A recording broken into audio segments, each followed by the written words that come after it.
It's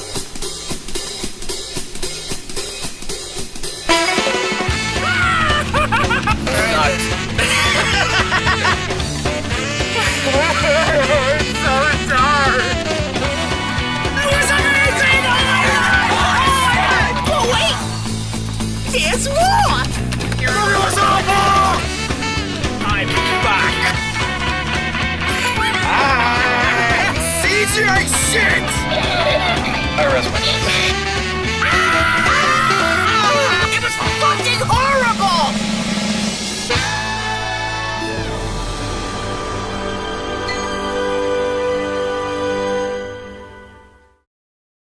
Hey guys, what's up? It's BigJackFilms here. Welcome back to another opening night. Yeah, I'm here to talk about Jaws again. Man, this third time I've reviewed this movie. Definitely, like, if you guys have not seen my original review of Jaws, go check it out. It's from Jaws month back in 2018, I think, or 2017, I can't remember. It was part of the third season. I also did cover it in my top 30 favorite movies of all time, which are just a cohesive series of, like, all my favorite films. So it actually ranked number 3 of my favorite movies of all time. This is one of the best movies ever made. And then I also did cover it on an opening night during the pandemic. So when they put it in, like, I think a drive-in theater or something, I went to see it. But this time was a little bit different for me. And a fun experience overall. I actually got to appreciate this movie a lot more. So what is different about this experience with Jaws? Well, first of all, it's its 50th anniversary. Hard to believe, 50 years of Jaws. Like, that's crazy. The first summer blockbuster. We've had 50 years of this shit, which is insane. Ironically, Amity has its 50th anniversary in the movie, so technically it would be its 100th this year. Now, it did have a limited run re-release for like 2 weeks in theaters in North America. I don't know if it's in theaters anymore. But what was cool was that it was really my first. Like, I saw it in the drive-in theater, but I've never fully seen it on the big screen. So this was my first for me. But also, it was the first for Honey Bear. We tried to watch Jaws on my laptop, and she couldn't get into it. But then we decided, fuck it, let's watch it on the big screen. So we went on a date to go see it. She had never fully watched it, but we watched it in 4DX. Now, what the hell is 4DX? Basically, it's Jaws, it's the movie, but if it was run on the ride simulator of the Back to the Future ride, which, funny enough, we got the trailer for the Back to the Future re-release. I might actually go to that just to get the Back to the Future ride experience in some form, way, shape, or form. Actually, it would be amazing if they just re-released the ride on the 4DX before the movie started. That would be amazing.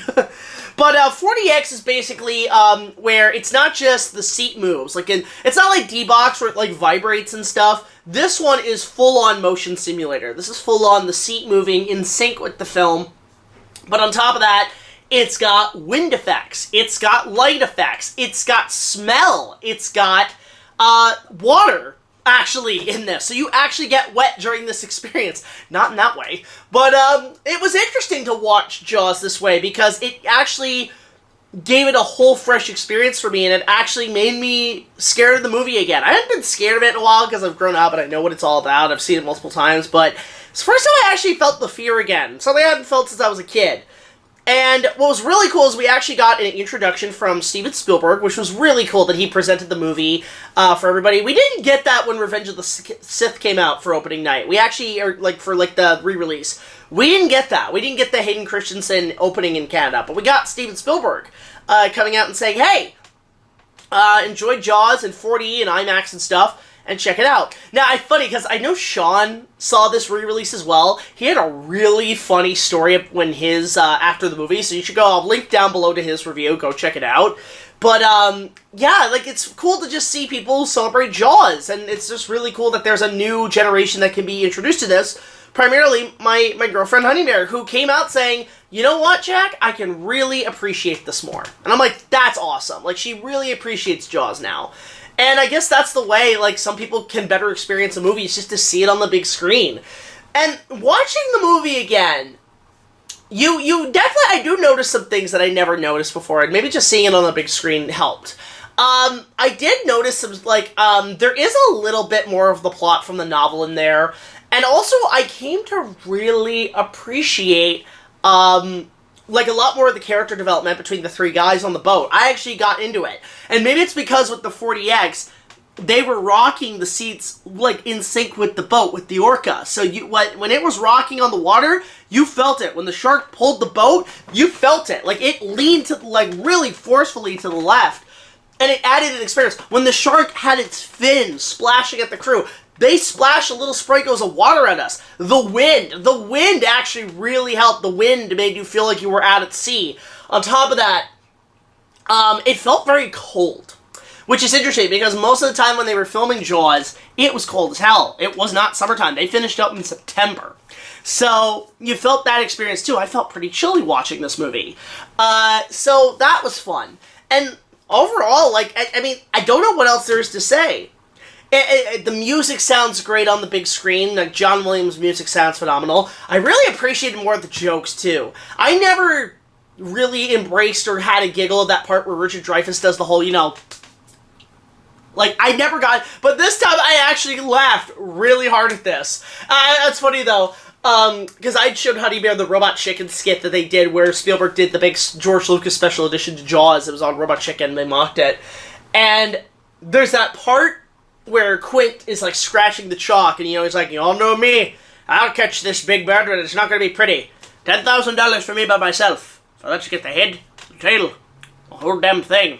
And we watched the special edition skit from Robot Chicken, but in the theater, when that scene played, when Quint said that, oh, you get the head, the tail, I leaned over to Honeybear and I said, I say we let him go! And she could not stop laughing! I was like, that's one of the funniest things she ever heard me say. Like, she loved that. Little did I know, because okay, confession. I never fully watched Pee-wee's Big Adventure, Tim Burton film. I just watched Red Letter Media. I watched their review of Garbage Pail Kids. Don't ask. And they bring up the bar scene where, like, the Garbage Pail Kids are in a bar, and how, like, oh, we gotta do that scene because it was in Pee-wee's Big Adventure.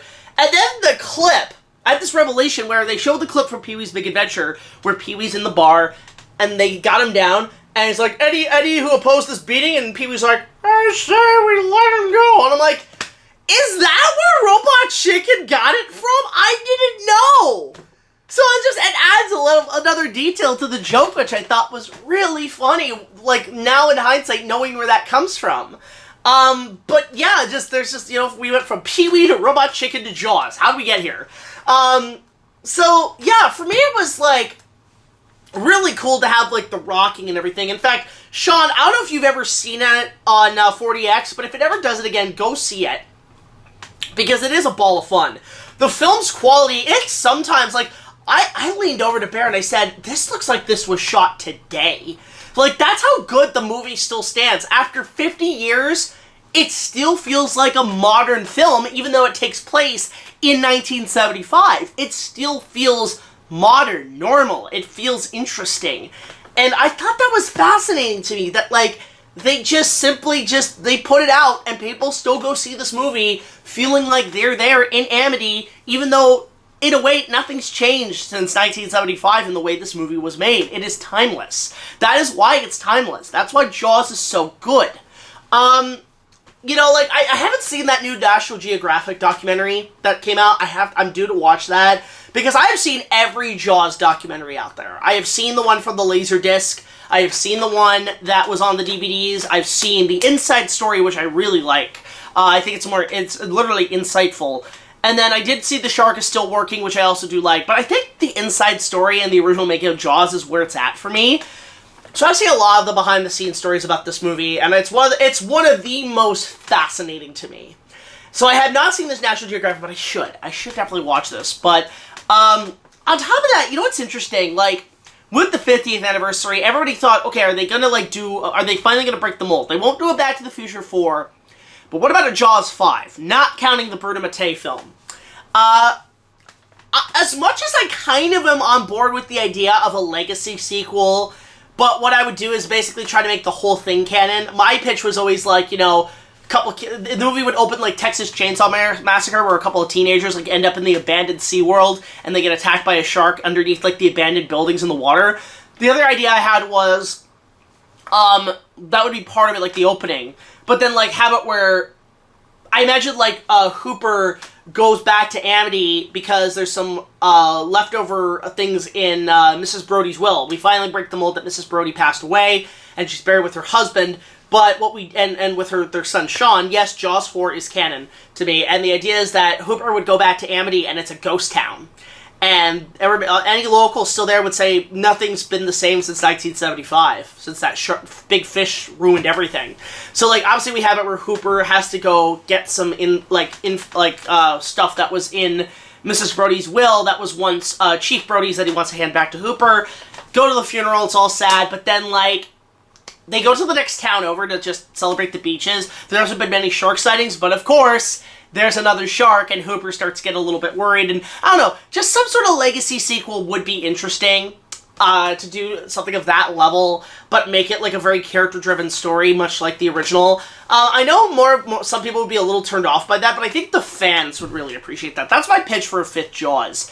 But outside of that, I kind of would want to see a biopic. I want a Once Upon a Time in Hollywood treatment about the making of Jaws. And I mean, like, you film it in Martha's Vineyard, you get everybody to look like how they looked in 75, you build the same fucking shark, and you make it where the damn thing actually does not work. Like, go to the original, and I want a biopic. The biopic sounds more fascinating than like, a fifth sequel. Like, if you can't do a fifth sequel, no remake.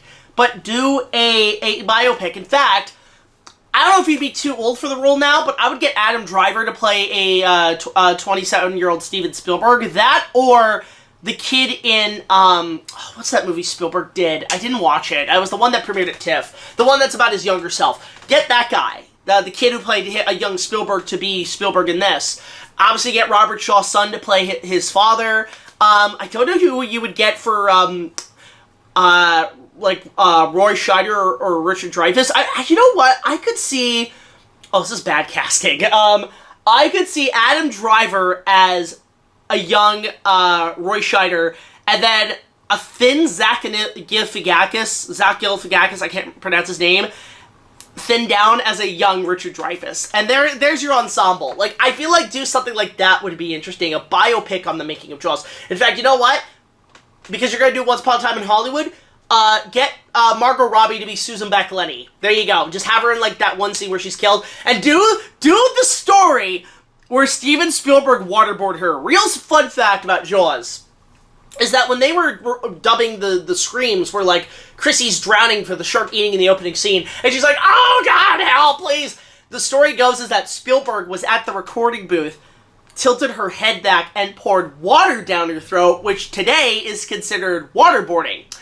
So Steven Spielberg is guilty of a war crime. Like, do that. Like, make it like that Hitchcock movie with Anthony Hopkins. Like, do a really cool biopic.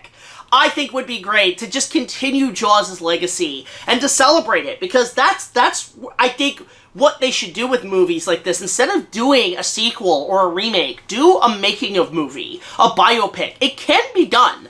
I mean, it's just something I thought of. I love how I'm talking about everything but the movie, because I've already talked about the movie. Guys, it's fucking Jaws. It's one of the greatest movies ever made. It is my number 3 favorite film of all time. The best Steven Spielberg movie. It is the movie that was either going to sink and swim his career, and it allowed him to swim. Not only swim, full sail. Full steam ahead. It was, like, absolutely incredible when it came out. It was absolutely incredible when it was back in theaters. It was absolutely incredible for me, who watched it as a kid on a VHS that my Uncle Scotty brought me, and I thank him every day for that. Because without those experiences, I would have never gotten to making movies, so I thank him immensely. Jaws is one of the essential films of history. Culturally significant, brilliantly shot, pure luck on its side, despite all the downs that were placed upon the production. it's cinema. It's cinema perfected. That's all I can say about Jaws. This is a 10 out of 10 film. If it ever comes to theaters locally to you guys, just do yourself a favor, pay your ticket, go see it. It's worth it, even if you've already seen it a million times. It's just fun to go see it on the big screen.